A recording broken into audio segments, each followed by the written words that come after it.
इस वीडियो में हम लोग बात करने वाले हैं कि एसआई बनने के लिए क्या करना पड़ेगा।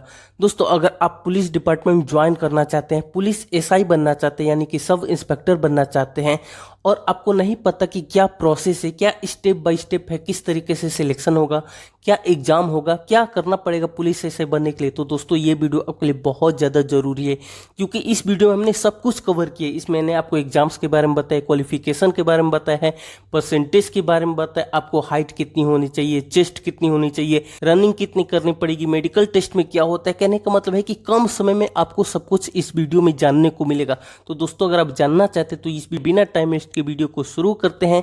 बहुत सारे ऐसे स्टूडेंट होते हैं जिनका बचपन से ही सपना होता है कि उनको बड़े होकर पुलिस डिपार्टमेंट ज्वाइन करना है, उनको बड़ा होकर इंस्पेक्टर बनना है। लेकिन दोस्तों, आपको कुछ भी अपनी लाइफ में करना हो तो उसके बारे में आपको पूरा रोड मैप पता होना चाहिए, आपको पूरी चीज़ उसके बारे में जानकारी होनी चाहिए, तभी तो आप उस चीज़ को अचीव कर पाओगे। इसीलिए दोस्तों, सबसे पहले आपको जानना पड़ेगा कि पुलिस एसआई बनने के लिए क्या करना पड़ेगा, क्या प्रोसेस होते हैं, क्या स्टेप होते हैं, जो कि मैं आपको इस वीडियो में बताने वाला हूं।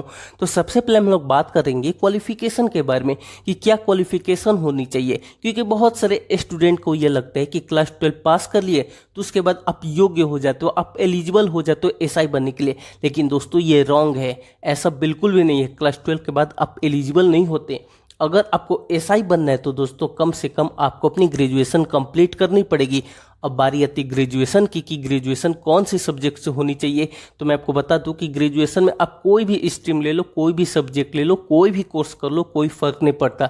जैसे कि आप बीए कर सकते हो, आप बीकॉम कर सकते हो, आप बीएससी कर सकते हो, आप बीसीए कर सकते हो, आप बी फार्मा कर सकते हो, कुछ भी कर लो, कोई भी आपको फर्क नहीं पड़ता, बस आपकी ग्रेजुएशन कंप्लीट होनी चाहिए। अब बात आती है ग्रेजुएशन पास होने की, तो आपके मन में एक और सवाल आ रहा होगा कि अरे यार, ये भी बता देते कि कितने परसेंटेज चाहिए। तो मेरे दोस्त, मैं आपको बताना चाहूँगा कि परसेंटेज की भी अभी तक कोई भी रिक्वायरमेंट नहीं है। ऐसा कोई भी क्राइटेरिया नहीं रखा गया कि आपको मिनिमम 50% या फिर 40% या फिर 60% चाहिए। ऐसा किसी तरीके का कोई रूल नहीं है। तो बस आपको सिंपली ग्रेजुएशन पास होना है, कोई भी सब्जेक्ट से ले लो, कितने भी परसेंटेज है, कोई भी फर्क नहीं पड़ता। हमने क्वालिफिकेशन के बारे में जान लिया। अब हम लोग बात कर लेते हैं एलिजिबिलिटी क्राइटेरिया के बारे में कि क्या योग्यता होनी चाहिए, क्या एलिजिबिलिटी क्राइटेरिया है। तो दोस्तों, सबसे पहले अगर हम लोग बात कर लेते हैं एज लिमिट के बारे में कि क्या एज लिमिट है, तो देखो, आपकी जो एज लिमिट है 21 साल से 28 साल के बीच होनी चाहिए। मिनिमम 21 साल यानी कि 21st ईयर और मैक्सिमम 28 ईयर आपकी एज होनी चाहिए। इसमें कैटेगरी के अकॉर्डिंग जो छूट आपको मिलती है वो मिलेगी। जैसे कि ओबीसी को 3 साल की छूट मिलेगी, एससी एसटी कैटेगरी को 5 साल की छूट मिलेगी। इसके अलावा दोस्तों, अब हम लोग बात कर लेते हैं एग्जाम्स के बारे में, जो कि बहुत ज़्यादा इंपॉर्टेंट है। उसके बाद हम लोग बात करेंगे आपकी हाइट वगैरह के बारे में। तो एग्जाम्स के बारे में हम लोग बात कर ले तो देखो गाइस, इसमें बेसिकली ये ऑनलाइन एग्जाम होता है और इसमें आपके एमसीक्यू टाइप क्वेश्चन होते हैं, यानी कि 4 ऑप्शन होंगे। जो भी क्वेश्चन सही होगा, जो भी आंसर सही होगा, आपको उसको टिक करना होगा।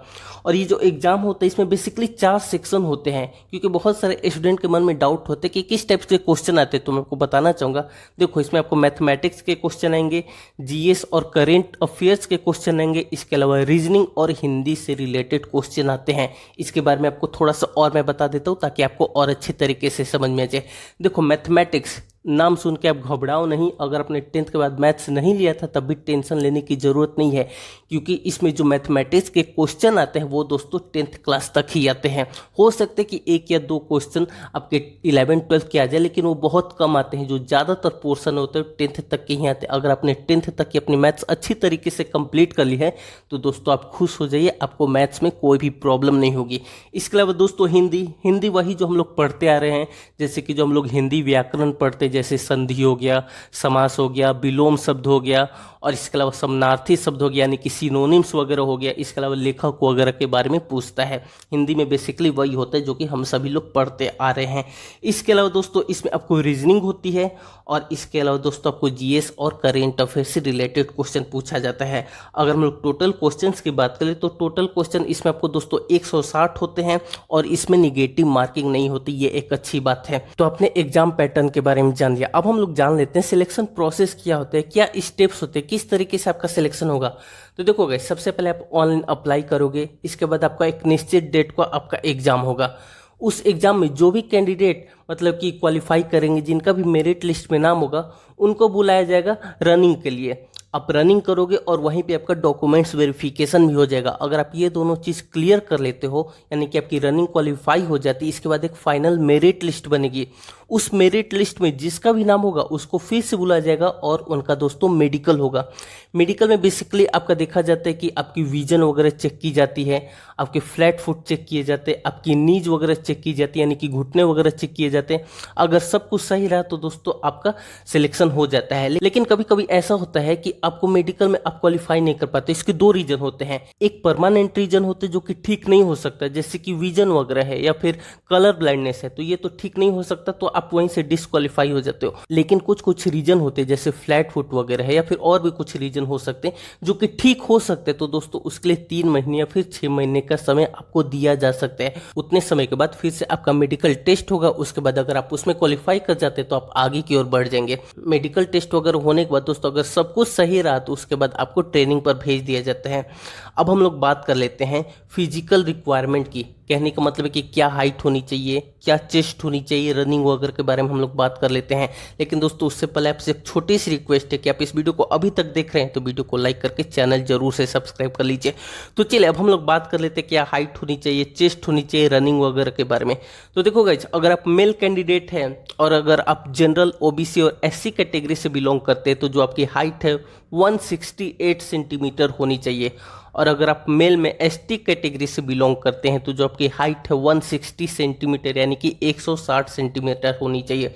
वहीं पे अगर हम लोग बात कर लेते हैं चेस्ट की यानी कि सीने की, तो दोस्तों जनरल, ओबीसी और एससी कैटेगरी के लिए नॉर्मल में 79 सेंटीमीटर एंड 84 सेंटीमीटर होनी चाहिए। कहने का मतलब है कि अगर आप नॉर्मल पोजीशन में हो तो 79 सेंटीमीटर सीना होना चाहिए, और अगर आप सीना को फुलाते हो यानी कि एक्सपेंड करते हो तो दोस्तों इसमें 5 सेंटीमीटर का एक्सपेंशन आना चाहिए और 84 सेंटीमीटर होना चाहिए। वहीं पे एसटी कैटेगरी के लिए 77 सेंटीमीटर नॉर्मल और 82 सेंटीमीटर एक्सपेंशन के साथ। वहीं पे दोस्तों अगर हम लोग रनिंग की बात कर ले तो मेल रनिंग के लिए आपको 4.8 किलोमीटर रनिंग आपको 28 मिनट में करना पड़ेगा। ये तो बात हो गई मेल कैंडिडेट की। अब हम लोग बात कर लेते हैं फीमेल कैंडिडेट की। फीमेल में अगर आप जनरल, ओबीसी और एससी कैटेगरी से बिलोंग करते तो दोस्तों आपकी हाइट होनी चाहिए 152 सेंटीमीटर। वहीं पे अगर आप एसटी कैटेगरी से बिलोंग करते तो जो आपकी हाइट होगी 147 सेंटीमीटर होगी। और अगर हम लोग फीमेल रनिंग की बात कर ले तो 2.4 किलोमीटर रनिंग करनी होगी 16 मिनट में। ये सभी कैटेगरी के लिए है। अब एक सबसे इंपॉर्टेंट बात आपको बता रहा हूँ, आप बिल्कुल ध्यान से सुनना। देखो ये जो मैंने आपको हाइट बताया फिर जो आपको रनिंग बताया, ये किसी किसी स्टेट में थोड़ा बहुत चेंज हो सकता है। फिर जो एग्जाम पैटर्न है 160 क्वेश्चन की जगह 100 क्वेश्चन हो सकते हैं, 200 क्वेश्चन हो सकते हैं। तो ये छोटी मोटी चीज़ आपके स्टेट में हो सकता है कि चेंज हो जाए, इसीलिए आप अपने स्टेट का नाम कमेंट करके जरूर बताइए। और ये चीज़ आपको अपने स्टेट के अकॉर्डिंग देखना पड़ेगा कि आपके स्टेट में कितनी हाइट होती है, क्या एग्जाम पैटर्न होते हैं। इसको आप कैसे देख सकते हो? अब देखो, अब मैं जो आपको बताने वाला हूँ अब बिल्कुल ध्यान से सुनना। अब जिस भी स्टेट के हैं उसका दोस्तों आप प्रीवियस ईयर पेपर डाउनलोड कर लीजिए। अब देख पाओगे क्या एग्जाम पैटर्न होता है, कितने क्वेश्चन आते हैं, और आपको नोटिफिकेशन में पूरी डिटेल मिल जाएगी क्या हाइट होनी चाहिए, क्या आपकी चेस्ट होनी चाहिए। क्योंकि कई बार कुछ स्टेट्स में होता है कि आपको रनिंग के अलावा हाई जंप और लॉन्ग जंप भी होता है, तो ये चीज़ आप ध्यान में रख सकते हैं। अब सबसे इंपॉर्टेंट बात, किस तरीके से तैयारी करें, क्योंकि दोस्तों सबसे इंपॉर्टेंट यही है। तो देखो, आपको अपनी रनिंग के लिए, कहने का मतलब फिजिकल के लिए तो तैयारी करनी ही पड़ेगी। इसके अलावा दोस्तों आपको रिटन एग्जाम की भी तैयारी करनी पड़ेगी। रिटन एग्जाम की तैयारी आप कैसे करोगे? जैसे कि मैंने आपको बताया कि आप previous year question paper download कर लो, उससे आपको बहुत ज़्यादा हेल्प मिलने वाली है। कहने का मतलब है कि आप क्वेश्चन पेपर देखोगे तो आपको आइडिया लगेगा ना भाई कि किस तरीके से क्वेश्चन आते हैं, टफ क्वेश्चन है, इजी क्वेश्चन है, क्या पैटर्न है, कितने क्वेश्चन आते हैं, कौन कौन से सेक्शन से क्वेश्चन आते हैं। तो बहुत कुछ जानने को आपको मिलेगा। आप प्रैक्टिस कर सकते हो। आप प्रैक्टिस करोगे तो आपको पता चलेगा कि क्या चीज़ आपसे हो पा रहा है, क्या चीज़ नहीं हो पा रहा है, कितना टाइम ले रहे हो। क्योंकि इसमें दोस्तों टाइम मैनेजमेंट भी बहुत ज़्यादा जरूरी है। क्योंकि बहुत बार ऐसा होता है कि क्वेश्चन तो आता है स्टूडेंट को, लेकिन टाइम कम होने की वजह से वो छूट सकता है।